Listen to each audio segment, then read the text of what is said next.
Brethren, a very good morning, good afternoon, and good evening to you all. It's great to see you all looking so well. As always, I shall start with the important housekeeping note. So if you are new to us, please do listen in.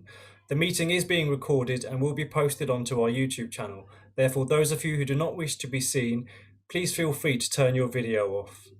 To avoid any disruptions during the talk, if you could also please ensure that your microphones are kept on mute throughout.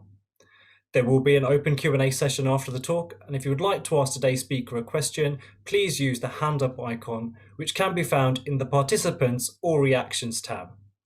Once you have done this, please wait for your name to be called out. You may then unmute yourself, ask your question, but please do not forget to put yourself on mute again. To save your spot in the queue, you can do this at any time during the talk, brethren. If I could also remind everybody also to keep the questions regarding to the topic of the talk and to avoid making any statements, please. As always, we're giving away 2 of our bespoke mugs. So for a chance to win, please answer the following question. What order did Colin join next after the craft, mark, and chapter? Please type your answer in the chat section and the first 2 correct answers will win. Brethren, it is now my pleasure to introduce you to Worshipful Brother Colin Jackson. If the first place that someone is made a Mason is in your H, then Worshipful Brother Colin Jackson has been one since the age of 13. From that age, he was playing the organ regularly at various Masonic functions in and around his native Leicestershire. He was educated at Loughborough Grammar School and achieved qualifications from the LCM and RCO, as well as being a regular performer on the organ club circuit. He subsequently completed a BSc Honours and an MEd in mathematics and its education. Before he was even a teenager, he was a teacher of organ, piano, and keyboard. Later, he also taught singing and musical theatre to private pupils. He combined this with a first career of being a full-time actor, singer, and musician. He now combines it with being a school teacher, teaching no less maths. In the early 1980s, he hosted a show about organ music on local radio, and this led to a weekly feature on the same station where he taught a presenter to play live on air over a period of 13 weeks, taking him from complete novice to performing as a guest on a local organ club. He was proposed into Freemasonry in 1985, but ended up moving to Rhodes in Greece in 1986 before he could be initiated. Whilst there, he combined his evening work as an entertainer with running many of the Masonic tours of the city of Rhodes, especially in relation to the Knights Templar and Knights Hospitaliers. This is where he first became involved in Masonic research and the presentation of Masonic papers, an interest which has continued to this day. Indeed, Lewis Masonic will be publishing a book of those papers and lectures this year. He is married to Ingen and has 2 children, Maria and Paulgen, who are both in their 20s. He speaks reasonably fluent English, Norwegian, French, and Greek, and has a working knowledge of several others. He is currently Provincial Grand Organist, or the equivalent, in 5 orders. Part of his current mission is to replace unsatisfactory organs in Masonic centres in the provinces of East Anglia in order to make it easier for live music to be heard in our lodges again. Worshipful Brother Colin Jackson, the virtual mic is yours. Thank you for that lovely introduction, and welcome along to all the brethren from all around the world and many different constitutions. I should just preface my talk today by saying that it may well be that some of the things that are said within this talk don't relate to your own constitution or your own Grand Lodge. That is not in any way to suggest that your constitution or your Grand Lodge is in any way inferior, but obviously as a UGLE Freemason, I'm writing from that perspective.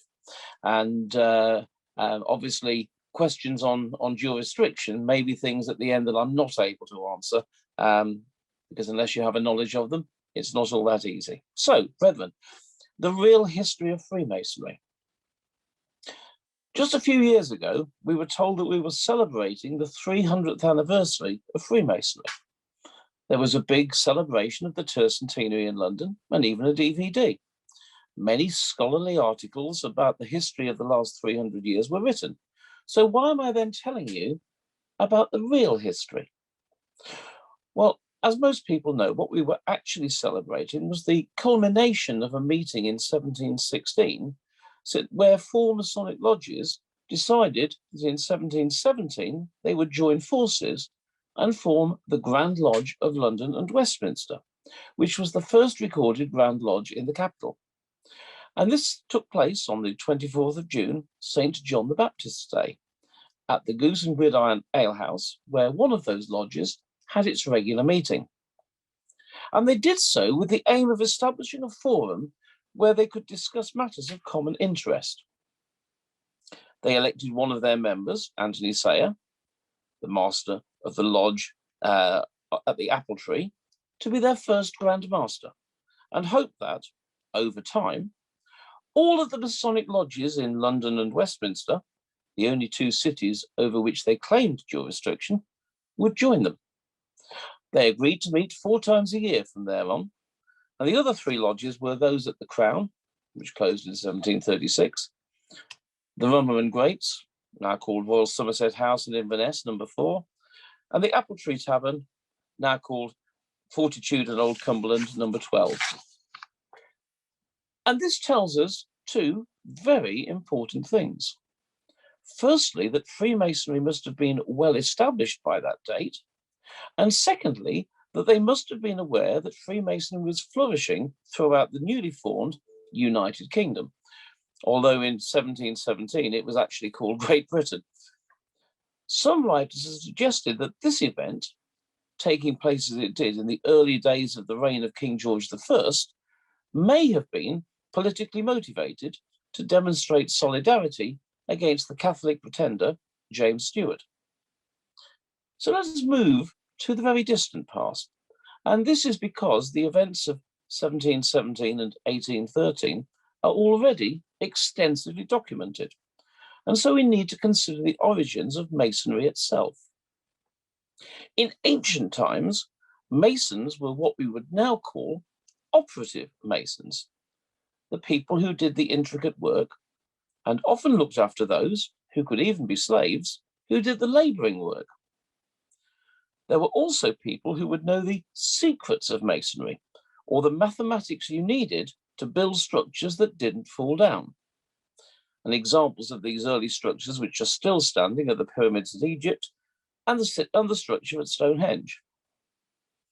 Even things that we would now consider general knowledge would be considered restricted secrets, such as the rules for constructing right-angled triangles, which many of us know as Pythagoras' theorem, despite it being well known and written down in Egypt over 1,000 years before he was born. By the time of the construction of King Solomon's temple, the details of which are recorded in the Bible, Masons were well organized, and our modern history includes many of those biblical references. And indeed, if any of those on the lecture today who are not already Freemasons decide to become ones in the future, you will indeed learn how much we owe to those early writings. When we're looking at how things have come to be today, we need to consider some specific terms. An operative Mason is one who builds in stone. An accepted Mason being somebody who was not an operative Mason, but who was accepted into an operative lodge. A speculative Mason is someone who uses the symbols of operative Masonry to illustrate or support their morality or spirituality. In the earliest records of Masonry in this island, by which I include Scotland, Masons were organized into trades guilds.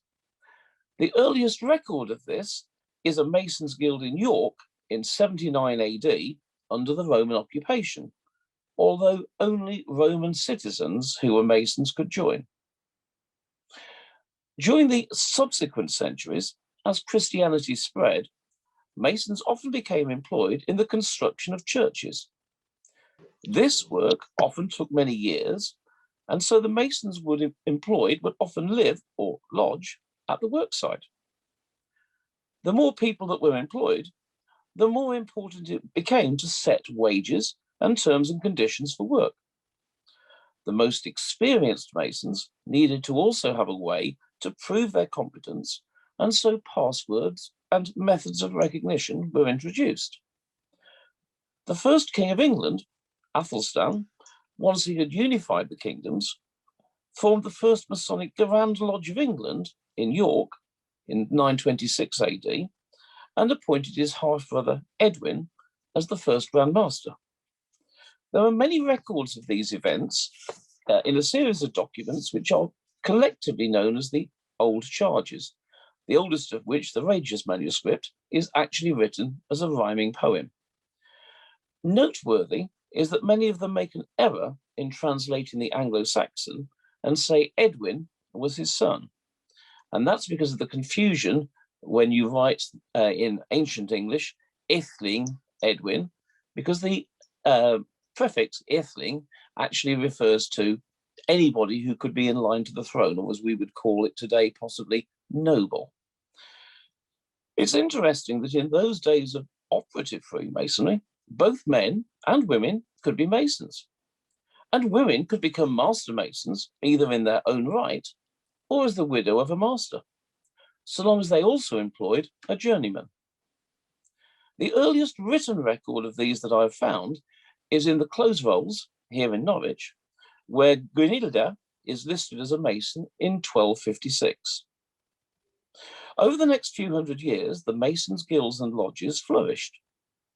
This was a time of the great building of churches and cathedrals, and indeed the 1278 records of the building of Vale Royal Abbey in Cheshire give us the first written record of a Mason's lodge. The 1352 records of the building of York Minster are the first ones to show the laws and regulations of the Mason, and their 1408 records again show female Masons being employed. The marks that Masons made on the stones they prepared can still be seen in the 11th century Palace of Westminster, which is home to the House of Commons and House of Lords, and in our very own Norwich Cathedral. At this time, all members of Masonic lodges and guilds would have been operative Masons, but that was about to change. Two events are believed to have happened, and although there is secondary evidence of both of them, there is no primary source showing written proof of the details of either. Firstly, some Knights Templar who survived the mass murders of their orders on the orders of Pope Clement V in 1314 seem to have made their way to Scotland. There, they worked with the local Masons on building projects. They were not Masons, but were accepted by the Masons and allowed to become part of their lodge, but were not allowed to join their guilds.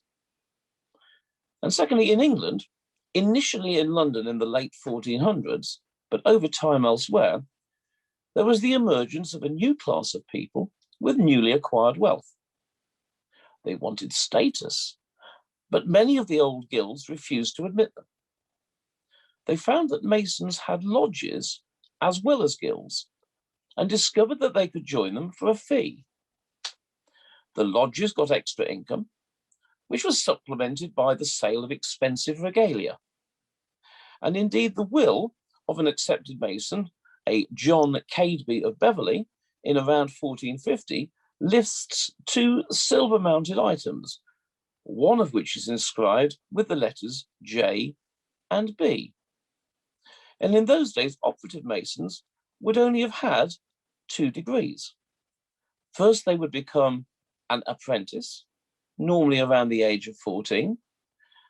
At age 21, they would become an entered apprentice, in other words, entered on the books. And then normally 7 years later, they would be ready to become a journeyman. By the end of the 1500s, the word Freemason was in common use throughout Europe, and Freemasons' guilds contained a mixture of operative and accepted Masons, but at this stage, only men. This is a good time to depart from the timeline and share some interesting stories of women in Freemasonry.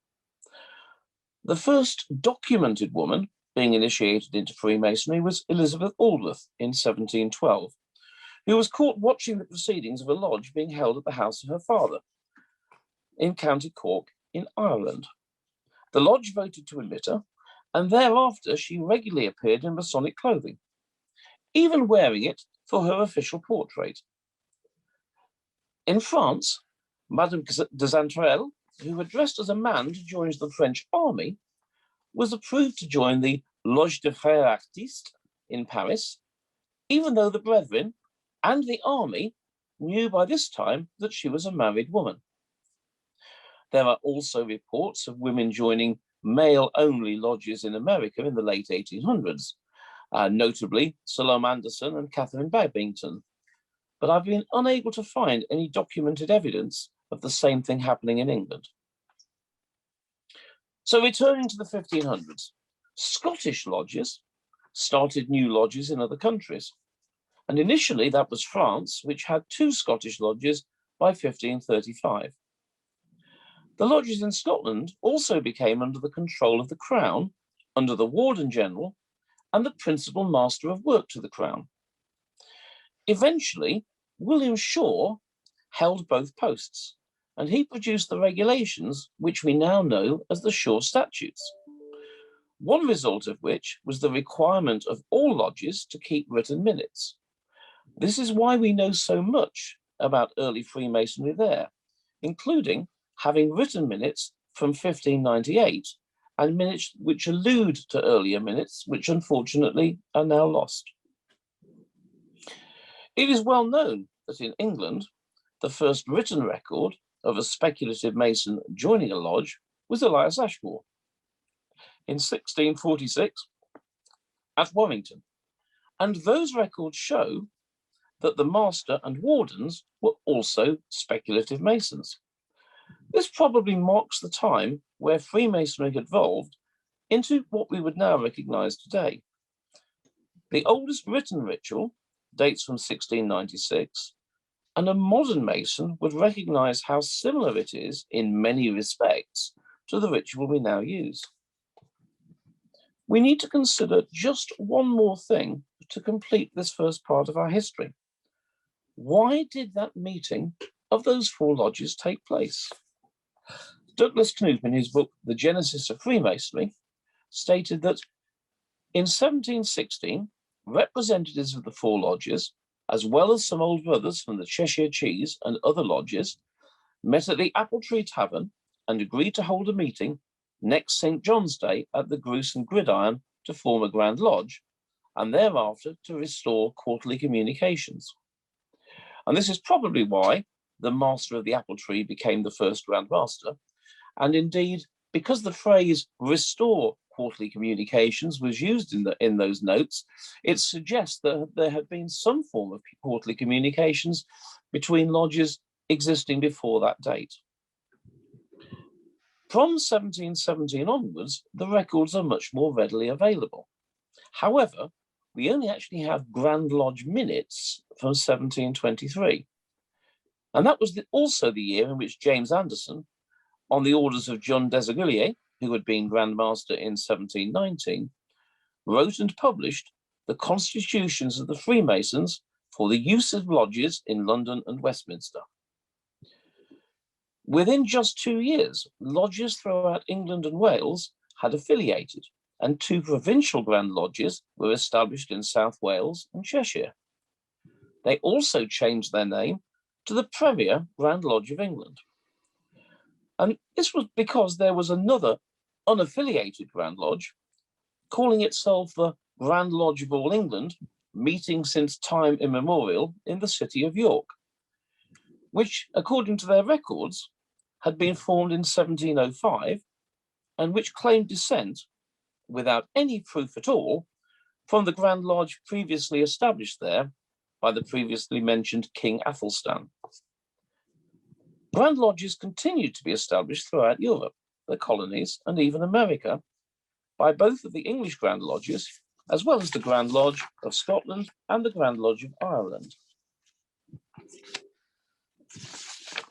Unfortunately, the presence of 2 rival Grand Lodges in England was beginning to become troublesome. The York Grand Lodge called itself the Ancients and called the London Grand Lodge the Moderns, on 2 accounts. Firstly, they believed that the moderns had modernized the ritual too much, and secondly, the date of 1717 was after their claimed date of formation. There were also a number of self-styled Grand Lodges claiming jurisdiction over limited geographical areas. Strenuous efforts were made to resolve their differences and bring them all together.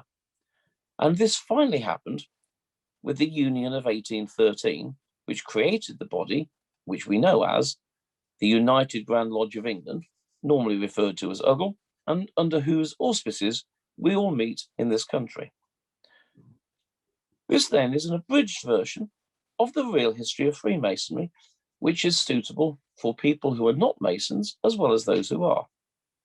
Freemasonry being an organization which can genuinely trace its origins to time immemorial. Although I've spent very little time on the history after 1717, and this is because, as I mentioned at the start, it has already been written about extensively.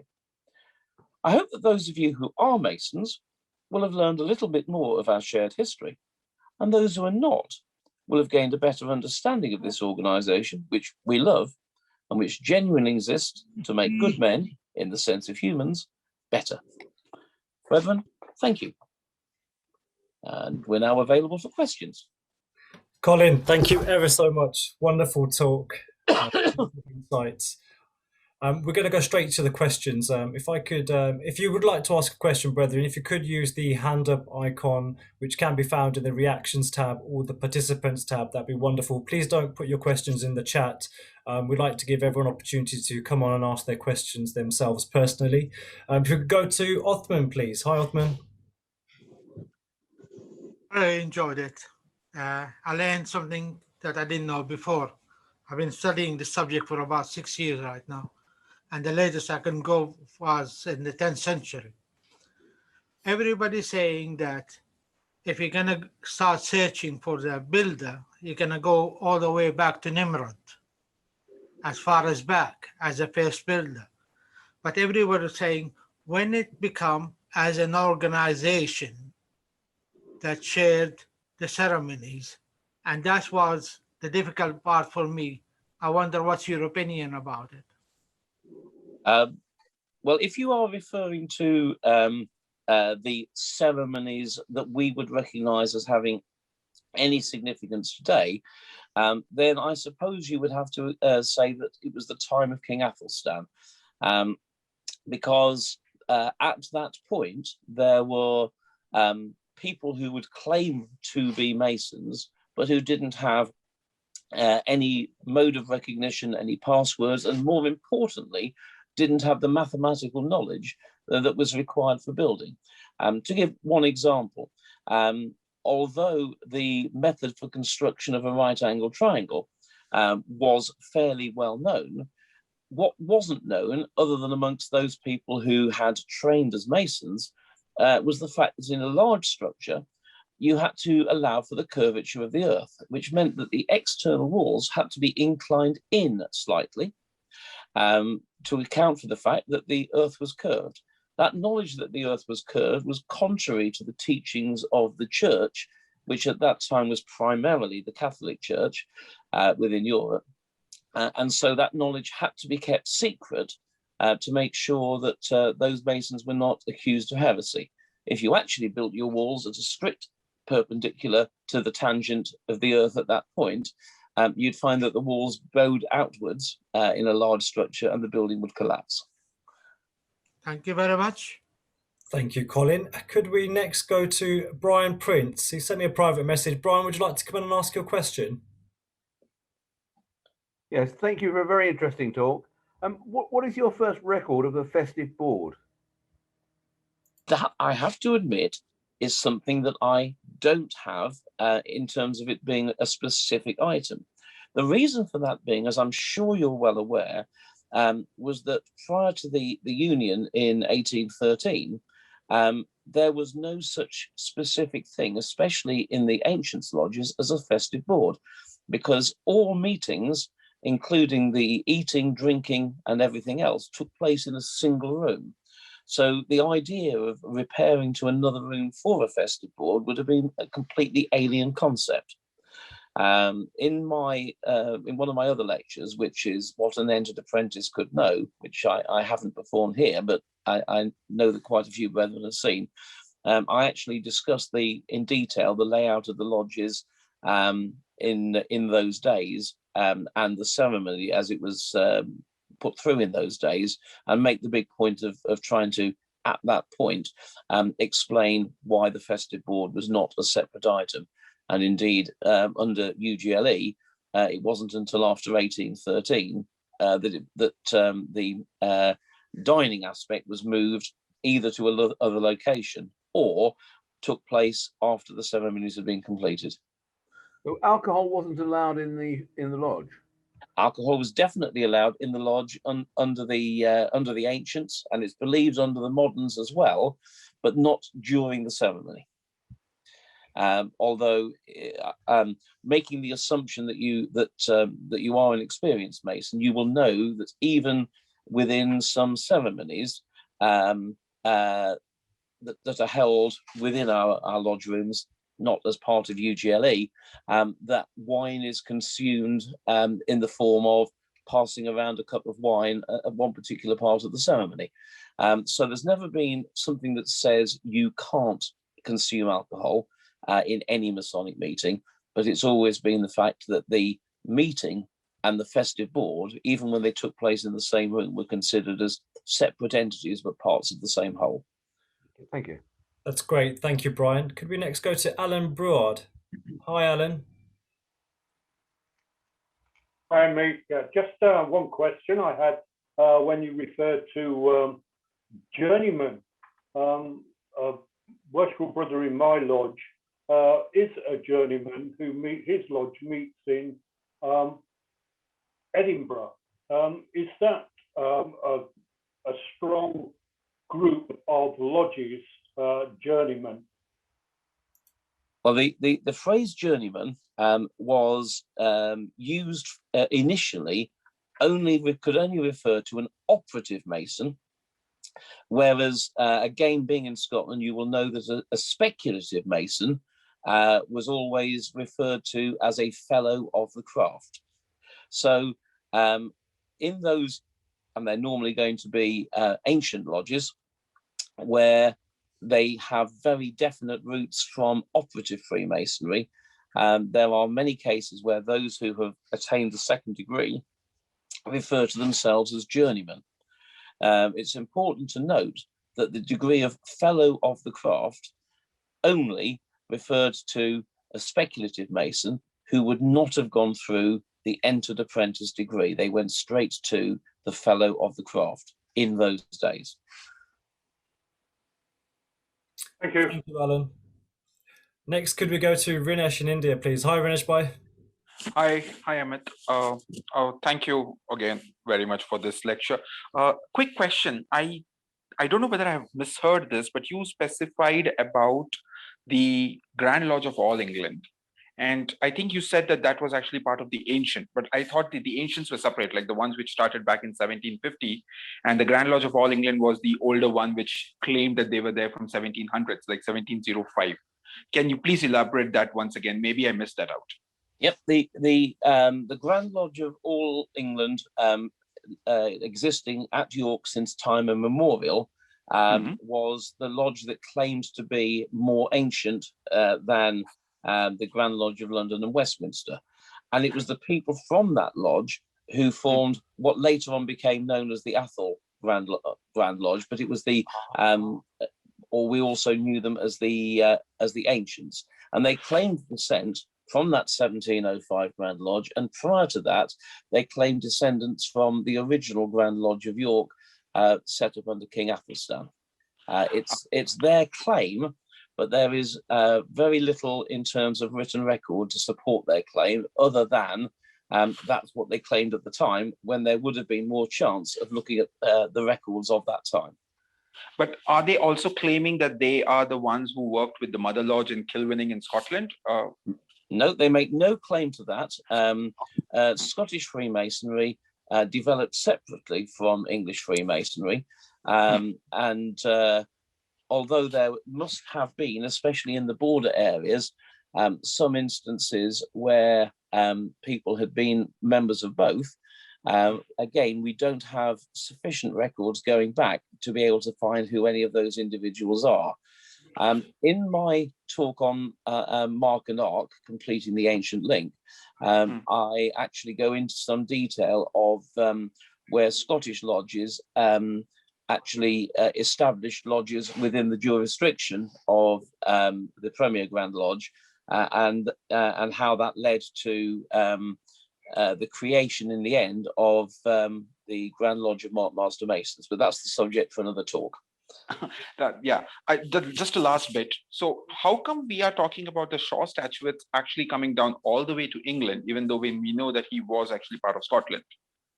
Because in the same way that the ancient charges, based on the laws put by King Athelstan, made their way into Scotland and influence, but were not part of, Scottish Freemasonry, something as important as the Shaw statutes, because they predated either of the two Grand Lodges that were formed in the 1700s here in England, they would have been something that was known to lodges, especially in the very north of England.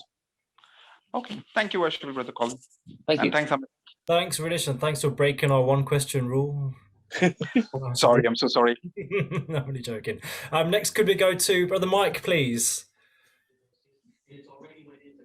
Me? Yes, that's right. Hi, Mike. Hello there. Colin, thank you. A fascinating history. One question that is still in my mind. You said that the term Freemasons was in common use at the beginning of the 1700s. When did Masons become free? Well, that is a really important question, and one on which there is a lot of debate. If you take a look at the derivation of the word free, it has nothing to do with freedom, and certainly nothing to do with a lack of cost. It is generally accepted that the general root by which we get the word free comes from the Germanic root of frei. For example, German Masons to this day are called Freimaurer, and a similar word exists for Masonic members in the Scandinavian countries and indeed in Holland. So the word itself was in general use. Now, it is believed that one of two things happened. Either it related to Masons who built in what was known as free stone, or it related to Masons who were free from bondage. But there is no evidence to say that either one of the two is true, although there is evidence to say that they both are. So it's an impossible question for me to answer with 100% accuracy, other than to say what it isn't, and it has nothing to do with being free of cost or any other similar connotation of the English word free. Thank you very much, Colin. I now know what to say to some of my non-Masonic friends who ask me these funny questions. Thank you. That's fine. Thank you, Mike. And just as Masonry is, it's not free. Bruce Owen. Hi, Bruce. You'd have to take yourself off mute.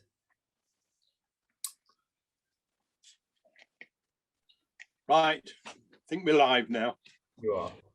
Yeah. Okay. It's the first time I've joined this meeting, and it was a very interesting talk. Thank you very much. I just wanted to add a little bit of information. We were talking about festive boards. I belong to an Athol lodge, which was one of the ancients, and we have minutes where a lodge was called off partway through the meeting, refreshment was had, then was called back on again. Whether that was the norm for every lodge, I don't know. So, sorry. Your records are absolutely accurate. Under the Grand Lodge of the Ancients, because everything had to take place in the same room in terms of the ceremonies, the eating, the drinking, and not to get into too great detail, relieving yourself, you were not allowed to leave the room for that either. And so the underneath the chairs at the table, you would also find the chamber pots. Once the lodge was opened, you were not allowed to leave at all. And that included the festive board, which could indeed take place in the middle and often did. Yeah. We met in an upper room of a tavern, so everything was very convenient. Yes. Thanks, Bruce. I don't think I'd want to be a steward in those days. No. Thank you. Great question. Next, could we go to Brother George, please? Hi, George. Hello. Good afternoon. Good evening, sorry.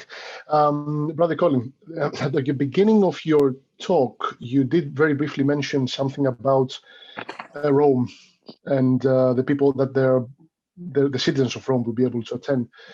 Are you aware of the comachines at all? And if you are, do you also can link them somehow, if there's any way to do that, of course, with the Tyrannesians monks that they actually built the abbey in Kilwinning as such? Thank you. Yes, I'm aware. No, I can't make any link. The reason for that being, I've looked at some of the original texts in Latin. I'm fairly conversant with Latin and indeed Old English.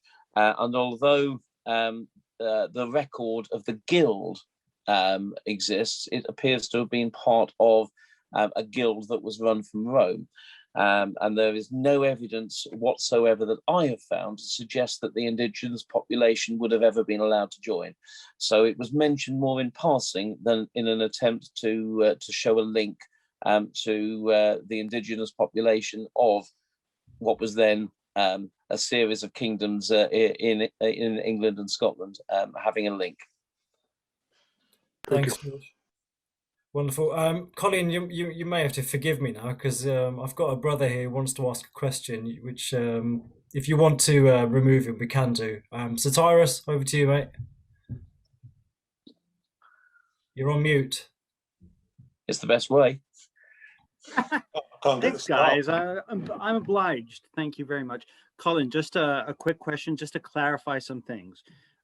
Could you please differentiate who was the master of the first Grand Master of the Ancients, the first Grand Master of the Moderns, and the first Grand Master of the United Grand Lodge of England? Because we've had that question in the Q&As and chat. A little bit difficult because when the documentation was produced in 1723, attempting to show the connection between other lodges in London and trying to give a history which took it back before 1705. At that time, the claim was that Sir Christopher Wren, the famous architect, was in fact the first Grand Master. There's absolutely no evidence to suggest that he was a Grand Master of those four lodges that met.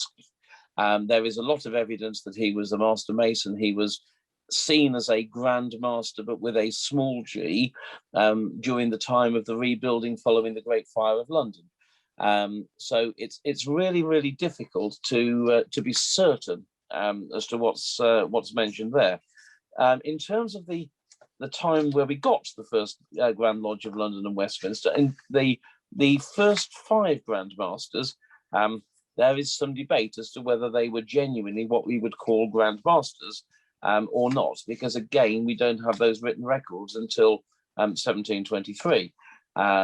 But in terms of the first Grand Master of the combined ones, it is where we were in a situation where the same member of the nobility managed to become Grand Master of both lodges, which therefore led to a much easier union. And the Duke of Athol, of course, is recognised as being responsible for that happening. So that's sort of the first bit. And the first Grand Master that was selected was in fact the person who was the Master of the Apple Tree at the time, because that was seen at the time as the senior of those four lodges that were combining to become Grand Lodge. It's difficult though to be certain because written records are few, and I will do my best to have a look through again and see if there is anything to prove who actually was the master at the time. So you've got Anthony Sayer in effect as being the first Grand Master of the group which eventually became known as the Moderns, and he was Master of the Lodge at the Apple Tree, because that's minuted and mentioned in the 1723 notes on what had happened over the past 6 years. So I think it's a reasonable thing to assume that that was true. So the first Grand Master of the United Grand Lodge of England was Duke of Sussex, though, right? Yes. Okay, and that was 1813. 1813, yeah. Yes, thank you. So Tyrus, thank you so much for asking your questions. Yeah, it was a good question, Satiris. So it's well, technically they weren't his, were they, Colin? Technically, they were not his. They were somebody else's who put it on the chat. Oh, right. Georgina, I hope we answered your question. Brethren, before we go on to our next few questions, may I just remind everybody that our Freemasons Without Borders group will be holding a special edition talk once a month on the last Thursday of each month. And this March, on the 25th of March, we've got Colin coming again to do another talk for us. It's by invite only, so please do join our mailing list, as you have to be a Master Mason at a minimum. So there's special edition talks once a month, last Thursday of every month, starting this month, and you have to be a Master Mason. Thank you. Next, could we go to Dudley, please? Hi, Dudley. Thank you, Amit, and thank you, Colin, for an excellent presentation. I wondered if you've done any research on the breakaway Grand Lodge of Wigan. Also, as you know, I'm a Bristol Mason, so we never ever use the word Freemason. We're Masons in Bristol, and that's it. Well, on your second point, first of all, Dudley, and thank you for coming on. It's nice to see you here. As you're well aware, the Bristol Rite, as it's sometimes known, but certainly Masonry in Bristol holds a very special place in the history of Masonry in this island. They have rituals which are unique, and they have effectively ceremonies that are unique as well. I've never been privileged enough to attend such a ceremony, but I am hoping that once we're back to doing visiting and things like that, that's certainly on my list of something to experience. You'd always be welcome as my guest, Colin. Thank you very much. I would very much enjoy that. It's something I want to experience and never had the benefit of. You mentioned about the Grand Lodge of Wigan, which was one of the breakaway Grand Lodges. There were many. Although I didn't mention them specifically within this talk today, indeed, my history of Grand Lodges takes that into greater detail. Apart from the Grand Lodge of Wigan, which was notable for holding out somewhat longer than most of the others, the Grand Lodge of England, there were two. One, Grand Lodge of England north of the River Trent, and Grand Lodge of England south of the River Trent. They also have an important thing to play, but going into that sort of detail is probably beyond the scope of what was meant to be a lecture available for all, including non-Masons. Thank you. Excellent. Thank you, Dudley. Before we go to our next one, just a very quick one for you. It's coming from Katharina. I believe it is. Oh, sorry, I've lost my... Oh, yeah, Georgina, sorry. What Norfolk Lodge, if any, do you belong to, Colin? I'm currently Master of Walpole Lodge, 1500 in Norfolk. And that is unusual in that it's one of only two, as far as I'm aware, lodges outside of London that work a thing called claret ritual, which is very different in many respects from standard emulation. So it's an interesting set of ritual, and the story behind it, which is beyond here, it is very important in the understanding of the importance of women in Freemasonry. Excellent. Thank you, Colin. Next, could we go to Brian Harfield? Hi, Brian. Good evening, all. Thanks for the. In one of the provinces where I'm active, I've rewritten all the 3 degrees and the installation meeting to do in a single room and to call off and call on to dine within that scenario. Obviously, there are arrangements for candidate and Tyler to be present when we're eating, but not present when we're doing bits of the degrees that they can't, and that the secrets are covered because the lodge is formally called off. Colin, do you think that that is something that we could do, or should not do? This now is a personal opinion. It in no way represents anything official. I think the system that we have in the majority of our lodges, where the 2 parts of the meeting, namely the ceremony and the festive board, are kept separate and distinct, is the best one to have. However, for those people who enjoy their masonry, there is nothing whatsoever, that, in my opinion, that is wrong with once the lodge is closed, having the festive board in the same room. And the reason that I make that differentiation between calling off and closing is, without going into the ritual, which I'm sure you know very, very well indeed, when a lodge is called off, symbols of the lodge are still in view. And if somebody who is not a Mason enters that lodge to serve the food when it's called off, then in some people's mind, that might break an obligation that they've made. So for that reason, I prefer to see a situation where the lodge is called off, the volume of the sacred law is closed, tracing boards are put away and things like that before such time as food to be served. Yes, that's exactly what happens. We actually cover anything that would be considered anonymous. So the waitresses and waiters who are non-Masonic can enter the room without disclosing anything. Right. Well, you obviously know what works for your lodge, and that's great if it works for your lodge. I wouldn't presume to impose my views on another lodge.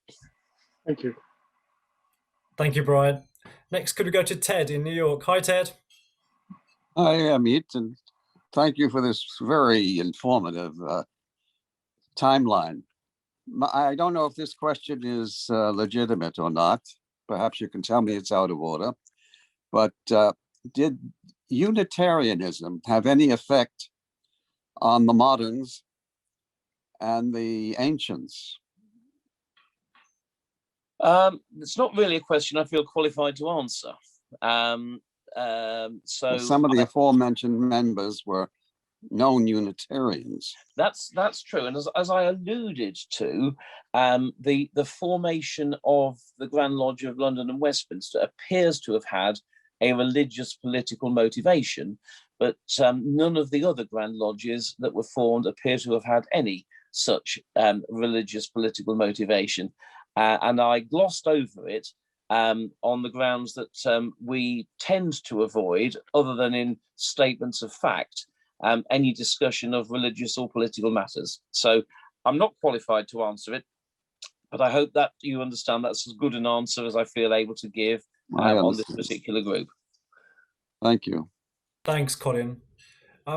Terry Aldrich. Teddy, did you have your hand up, Terry? Yes, I did. Colin, really interesting talk. Do the ancient charges in the Grand Lodge of England Book of Constitutions relate back to the time of King Athelstan? Just to answer it very loosely, yes, but they're not the same. Those charges that were there under the time of King Athelstan, because obviously the Regis manuscript, which is the oldest full record that we have, is not a contemporary record. We have to regard it as a secondary source. But you can see within that, and indeed in certain other orders, for example, the Royal Order of Scotland, you can see that those are lifted from those ancient charges. But there are others in the charges which are far more numerous than we use in our modern Freemasonry. Thank you very much for that. Lovely. Thank you very much. Ottoman, I see your hand up again as well. Would you like to ask another question? Yes, please. While Atherton was trying to unite England together and fight the Viking, he thought it was brilliant to open a lodge and get royalty to him. But most of the members were appointed by Atherton. When did we have the first ballot for members to join? I have absolutely no idea. Sorry. Let me explain why I have no idea. In the same way that the first guild was only open to people who were Roman citizens, even though it was being held in York, the ceremony of the creation of that first Grand Lodge was seen to be a meeting place for people who were already Masons, primarily what we would now refer to as masters. But of course, the phrase Master Mason had a different meaning in those days. Now it relates to someone who's taken all 3 degrees, and then it was somebody who had the qualification or the master word. So I cannot, within what I've looked at, find any record whatsoever as to when people were invited to join. And I have looked at quite a few documents in both Old English and Anglo-Saxon, and have been unable to find any list of members or members being accepted into the Grand Lodge. What it does show is that individual lodges would accept members, but that's not the same as your question, which was inviting people to become members of Grand Lodge. So unfortunately, I don't have the answer. What I would, however, say is that when Athelstan reconquered the Kingdom of York to make to become the King of England, the subsequent to that, both kings of Scotland and sub-kings in Wales, and indeed the Viking. What was his official title? Is the Viking Prince of Northumberland. Yep.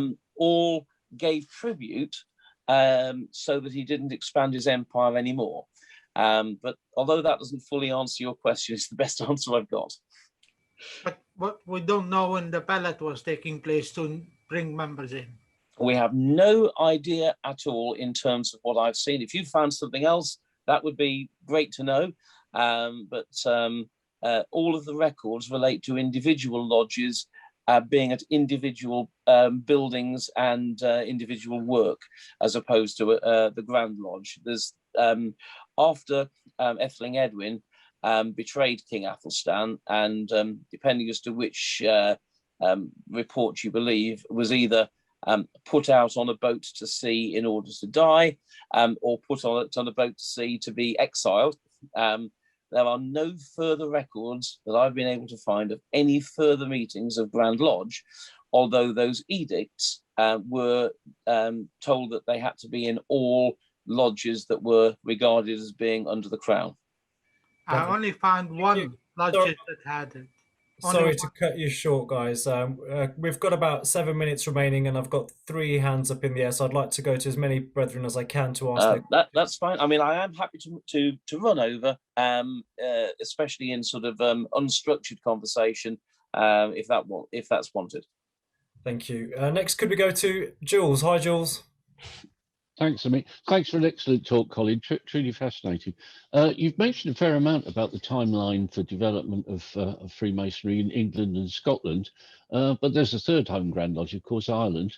We know about the ancients arriving in London and what happened there, but I'm very thin on information previous to that, and I wondered if you could say anything about the timeline for the development of Irish Freemasonry and whether England and Scotland played any part in that. I'll sort of preface it by saying that there are others who are far more expert than I in the development of Freemasonry in Ireland. Although I've got extensive research and documents relating to the situation in the island of Great Britain, to give it its definition, which therefore includes the kingdoms of Scotland, the Principality of Wales, and the kingdoms of England. I have no records whatsoever relating to Irish Freemasonry other than those which are regarded as being in the public domain. So I'm not really feeling in any way qualified to answer that question. Thanks, Jules, and thanks for your honest answer as well, Colin. Fantastic. Could we next go to Brother Egil? Hi, Egil. Hello. There was a Freemason who actually got kicked out of Masonry.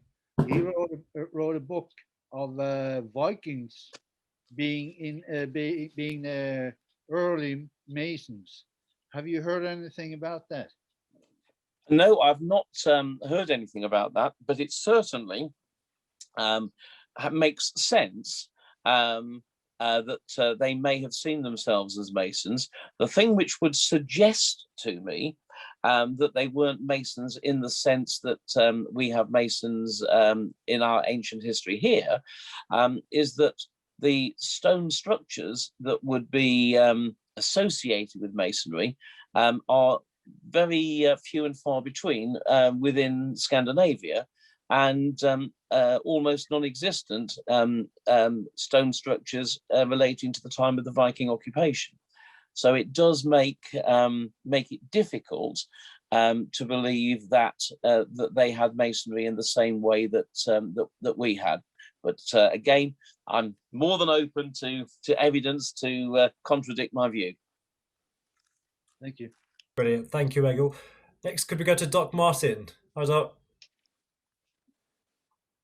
You're on mute. Hello. Hi. Hi, my name's Martin Jackson. Colin Jackson, nice to meet you. I'm familiar with your work. I design tracing boards, have done for many years. And in answer to Jules's question earlier about Irish Freemasonry, it's nice to know that the Grand Lodge of Ireland is the oldest continuous Grand Lodge in the world. And a chap called Lawrence Dermot, I believe, went across to England and established the ancients, and because the rituals were going out of place and being sold for pennies in pubs in England, my understanding. But I have been fortunate enough, apart from designing tracing boards, to find the oldest Masonic jewel in the world, and it is purely covered with speculative symbolism, royal arch on one side and craft on the other, and it's dated 1517. And I eventually found the original, dated 1517. These are not operative marks, these are speculative, from Ireland, who also have the origins of the Royal Arch chapter. I would just like to know if you're familiar with the oldest jewel in the world and what your thoughts are. I've seen it for the first time just now, and thank you very much for sharing it.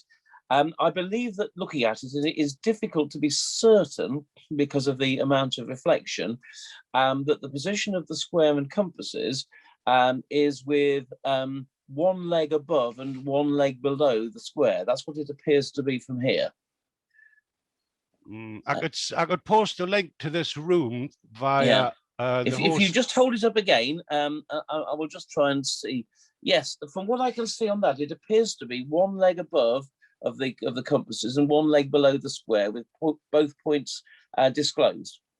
And that is the pre-1813 symbol of an installed master, often confused, especially in those grand lodges that date from later than the 1700s, as being a fellow craft position.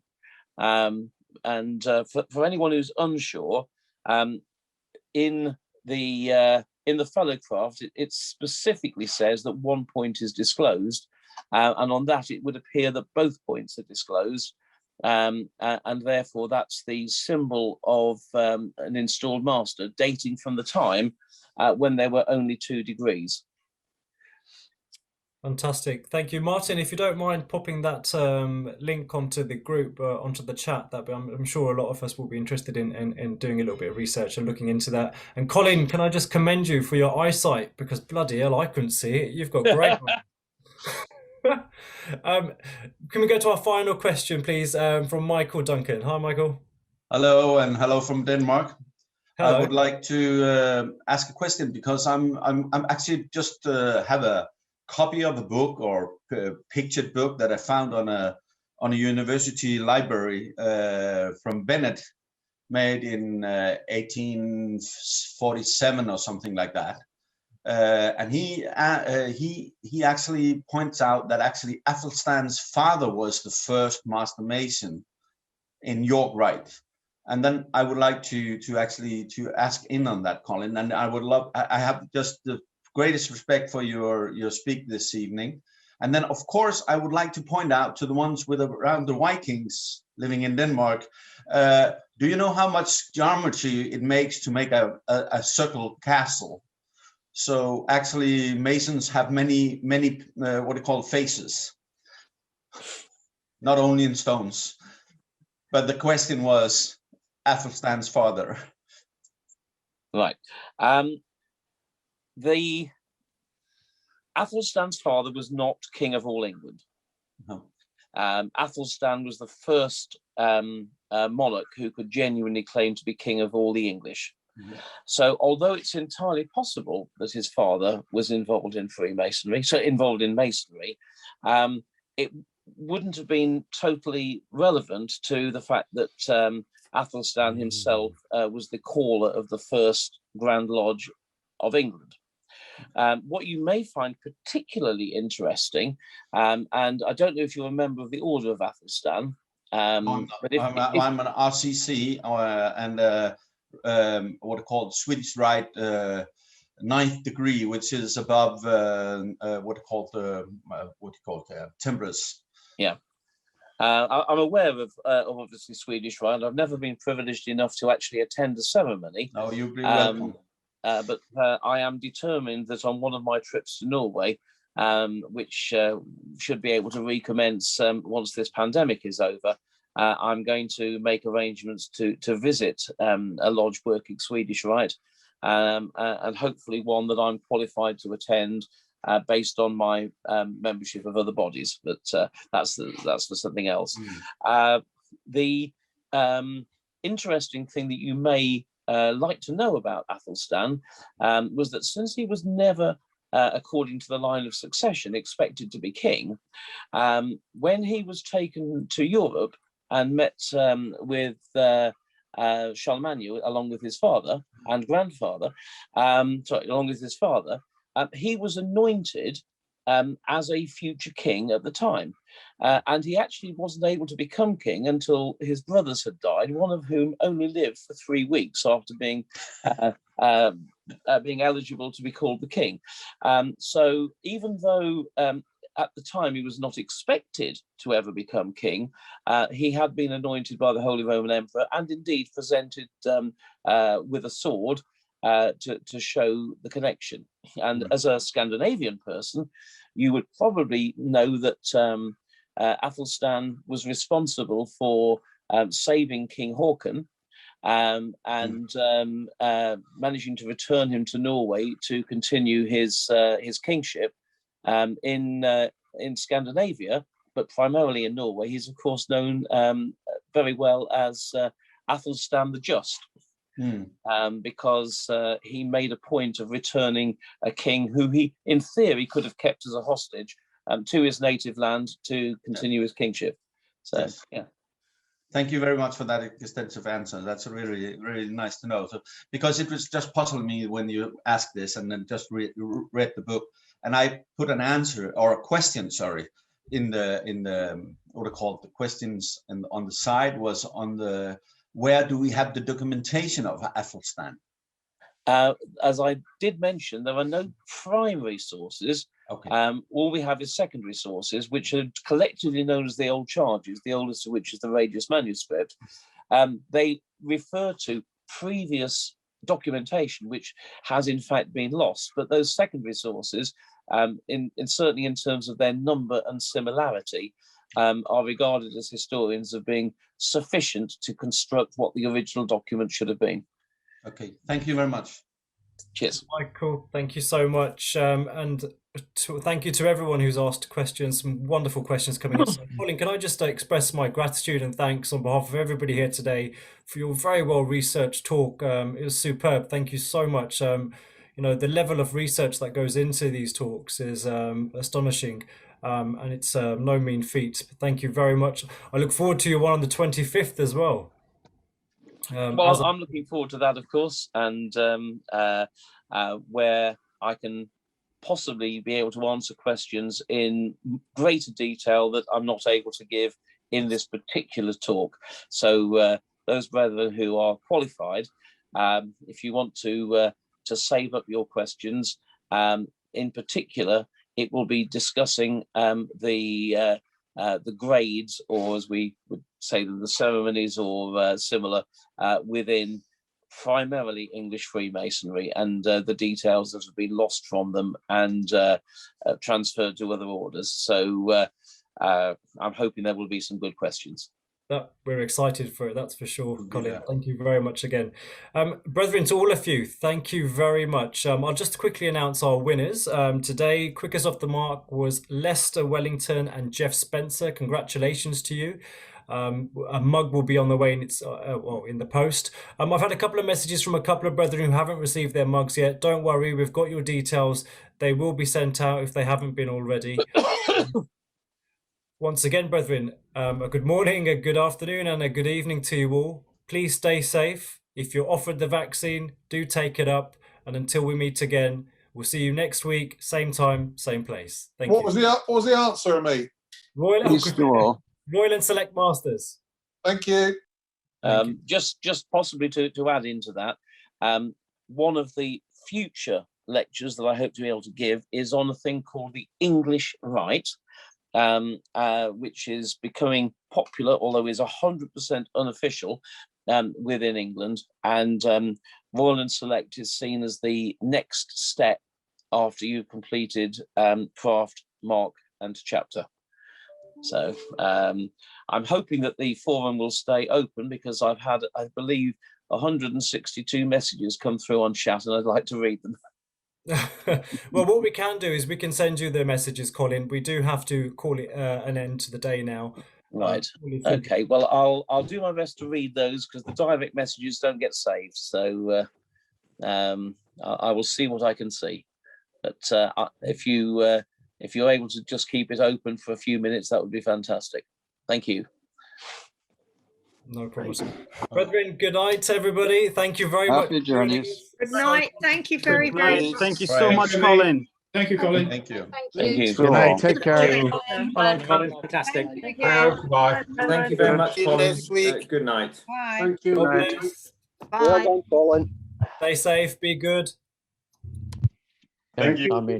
Bye. Thank you, George. Bye, Bye. Colin. Bye, everybody. Thank you. Fantastic. Bye, everybody. Bye. Bye-bye. Bye-bye. Bye-bye, Mahara. Bye-bye. Good night.